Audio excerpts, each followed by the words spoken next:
Bienvenue aujourd'hui sur notre formation sur les calculs du salaire en RDC. Alors, dans un premier temps, nous allons voir les éléments du calcul du salaire. Donc, la rémunération est composée des différents éléments, les salaires de base, les heures supplémentaires, les jours de repos, jours fériés, les différentes primes, commissions, gratifications, le congé payé, qu'il s'agisse des maladies, accidents, les congés annuels, congés de circonstances. Ensuite vient les déductions, les cotisations sociales, l'IPR, l'impôt sur les revenus et d'autres déductions. Et ensuite, enfin, vient des avantages légaux.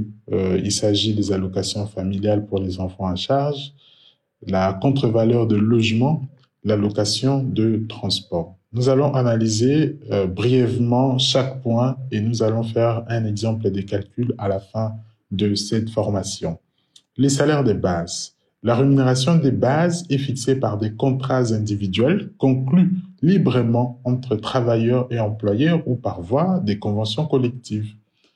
Elle doit être stipulée en monnaie ayant cours légal en RDC, mais quelques règles sont à respecter, notamment les salaires ne peuvent être inférieurs au SMIC, donc salaire minimum interprofessionnel garanti, ni au salaire minimum fixé par la convention collective. Donc, le taux journalier du salaire minimum interprofessionnel garanti est fixé à 7 075 francs congolais. Aucun employeur ne peut payer en dessous des 7 075 francs congolais par jour.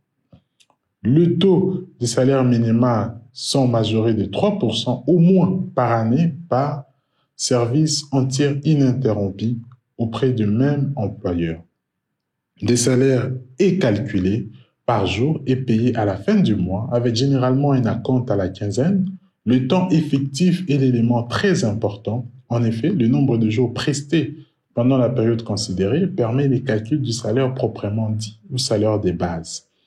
La valeur hebdomadaire, mensuelle et annuelle du salaire, de l'allocation familiale et de la contre-valeur logement s'obtient en multipliant par 6, s'il s'agit d'une semaine évidemment, 26 si on preste un mois complet et 312 pour calculer les salaires annuels. Donc, par exemple, si on a 10 $ par jour pour un travailleur, pour calculer les salaires des bases mensuelles, on calcule 26 fois 10 qui est égal à 260. Ça constitue les salaires des bases. Ce n'est pas les salaires finaux, mais c'est les salaires des bases qu'il faudra déduire l'impôt, ajouter des avantages légaux. Le deuxième point, généralement, il y a aussi des heures supplémentaires, s'il y en a, les heures supplémentaires, les jours de repos ou les jours fériés. Donc, pour les 2 premières heures au-delà de 45 heures, c'est 30%, 60% pour les heures suivantes et 100%, soit le double des salaires pour les heures supplémentaires prestées les jours de repos hebdomadaires, donc les jours des fériés légaux. Et ensuite viennent les différentes primes, commissions et gratifications, tout ce que l'employeur accorde pour la productivité de ses employés, des avantages qui ne sont pas légaux. La différence entre avantages légaux et avantages non légaux, c'est que les avantages légaux sont exonérés de l'impôt, alors que les avantages non légaux sont soumis à l'impôt, c'est-à-dire que ces montants doivent être rajoutés au salaire de base pour constituer les salaires de base bruts, et c'est sur base de ça qu'on va déduire les cotisations sociales et l'IPR. Donc, vous avez des gratifications, voilà, c'est toute somme d'argent remise par l'employeur pour marquer à son personnel sa satisfaction du travail accompli. Et ça peut se faire généralement à la fin de l'année sous forme des primes de fin d'année, mais ça peut être aussi de participation aux bénéfices, primes pour un événement familial. Et nous avons aussi des primes, ça peut être des primes de technicité, des primes de rendement qui sont liées par rapport à certains résultats. Et le quatrième point, l'élément de calcul, c'est les congés payés. Et les montants de l'allocation de congé est égal à la rémunération dont les travailleurs jouissent au moment du départ en congé. Les avantages éventuels remis en nature pendant les services effectifs en vertu des stipulations contractuelles étant à la demande du travailleur payé en espèces sur base légale. Exception faite seulement pour les logements. Les paiements de l'allocation des congés doivent être effectués au moment du départ effectif des congés. Mais il peut s'agir aussi des congés de circonstances, de maladies ou accident. Les maladies ou accidents sont payés aux 2/3 des salaires des bases convenues.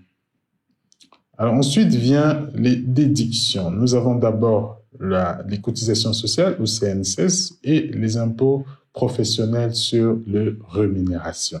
Le taux des cotisations dit à la Caisse nationale de sécurité sociale au titre des branches des prestations aux familles est fixé à 6,5% à charge exclusive de l'employeur. Il y a le taux des cotisations sociales dues à la Caisse nationale. Maintenant, au titre des pensions, c'est 10%, mais réparti comme suit. 5% pour l'employeur et 5% à charge du travailleur.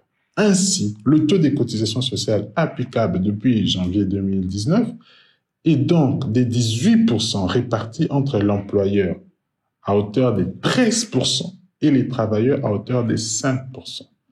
Ensuite vient l'impôt sur les revenus. L'impôt sur les revenus est établi en fonction d'un barème qui est fixé annuellement dans la loi des finances. Parfois, ça ne change pas, mais parfois, ça change. Donc, pour la première tranche, nous avons 3%, tel qu'il est repris dans ces tableaux. Deuxième tranche, nous avons 15%. Troisième tranche, 30%. Et quatrième tranche, 40%. Pour les calculs sur l'impôt, il y a un barème annuel, mais il faut établir les barèmes mensuels en divisant ces montants par 12. En obtenant les barèmes mensuels, on peut alors calculer le taux qui peut être appliqué à chaque salaire et en respectant la mention progressive, car l'impôt est toujours calculé sur une base progressive, selon le barème. Ensuite, enfin, vous avez les avantages légaux, les allocations familiales qui correspondent au 1 sur 27 du SMIC, qui donne 7075 francs, qui doivent donner normalement 262 francs. Vous avez la contre-valeur de logement qui équivaut à 1/5 du taux journalier des allocations familiales. Ensuite, vous avez les avantages légaux. Vous avez d'abord les allocations familiales. Le montant journalier minimum des allocations familiales par enfant est égal à 1 sur 27 du montant du SMIC, ce qui équivaut à 262 francs. Et la contre-valeur de logement, donc 262 francs par jour qu'on multiplie par 26 en fonction du nombre presté. C'était une précision. Donc la contre-valeur de logement, c'est les montants journaliers également, mais qui équivaut à 1 sur 5 du taux journalier des allocations familiales. Attention, si la contre-valeur logement dépasse 30% de la rémunération brute, le montant excédentaire sera soumis à l'IPR. Donc, c'est-à-dire on peut mettre le logement jusqu'à 30% de la base brute, mais pas plus. Donc, ensuite, vous avez les allocations de transport. Les allocations de transport correspondent à 4 courses dont l'employeur est tenu d'assurer les transports de ses travailleurs lorsque ceux-ci résident à plus de 3 km du lieu du travail pour 4 courses de transport par jour. Et si l'allocation de transport dépasse le prix des 4 courses, le montant excédentaire sera soumis à l'impôt professionnel sur les rémunérations. Donc, voilà en bref tous les éléments qui composent les calculs du salaire. Maintenant, nous allons voir un exemple que je vous laisse découvrir calmement.